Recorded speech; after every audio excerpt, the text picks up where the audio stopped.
ঈদের মাঠে নারীদেরকে নিয়ে যাওয়া হাদিসের দৃষ্টিতে ওয়াজিব, জুমায় যাওয়া ওয়াজিব নয়, মসজিদে জামাতে যাওয়া ওয়াজিব নয়, গেলে যেতে পারেন।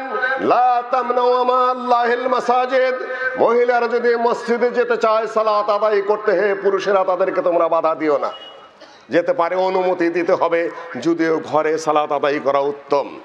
ইবনে ওমর রাদিয়াল্লাহু তাআলা আনহু আল্লাহর নবীর এই হাদিসটি যখন বললেন, তারই এক পুত্র বলল যে হে আব্বাজান, আল্লাহর নবীর যুগে ছিল মহিলারা দিনদার ছিলেন, তাকওয়া ছিল, পরহেজগার ছিলেন, তারা সত্যিকার পক্ষে সালাত আদায় করতে মসজিদে যেতেন, কিন্তু এখনকার মহিলারা ফিহিন্না দাগাল, এরা যায় গল্প করতে আর নিজেদের রূপ দেখাতে, এখন আর যেতে দেওয়া বৈধ হবে না।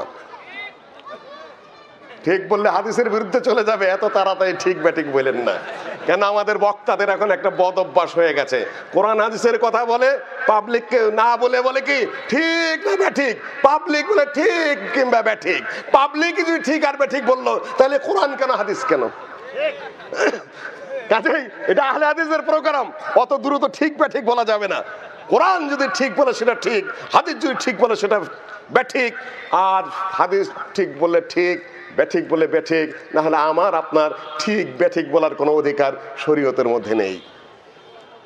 ইবনে ওমর রাদিয়াল্লাহু তাআলা আনহু বললেন, হে পুত্র শোনো, আমি তোমাকে আল্লাহর নবীর হাদিস শোনাচ্ছি, আর তুমি কিনা তোমার যুক্তি অ্যাপ্লাই করছো, তোমার সাথে আমরণ আমি কথা বলবো না। আল্লাহর নবীর হাদিসের বিরুদ্ধে তুমি মন্তব্য করে ফেলেছো, আমরণ মৃত্যু পর্যন্ত ইবনে ওমর রাদিয়াল্লাহু তাআলা আনহু এই ছেলের সাথে কথাই বলে নাই। হাদিসের বিরুদ্ধে আবার কথা কিসের, যুক্তি কিসের, তর্ক কিসের? আল্লাহর নবী বলেছেন এটা মানতে হবে তোমাকে, তার কথা আইন।